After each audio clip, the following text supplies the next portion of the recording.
So ayan guys, may nahuli akong ibon dito, lumapit sa akin. So ganito pang itsura niya. Yan. Sino po nakakilala sa inyo sa ganitong klaseng ibon guys? PM lang kayo. Yan, ganito po itsura niya guys, oh. Matulis po yung ano niya, yung tuka. Tsaka ganito po kataas ang kanyang pakpak guys. So kung sino po ang nakakilala sa inyo sa ibon na to, mag-comment na kayo sa baba guys para malaman natin kung anong klaseng ibon to. Dahil papakawalan ko din ito para free na siya na ano, lumipad-lipad.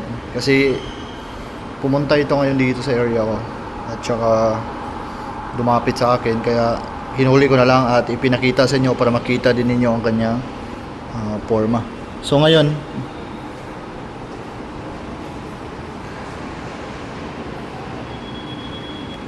ano ko na to, bitawan.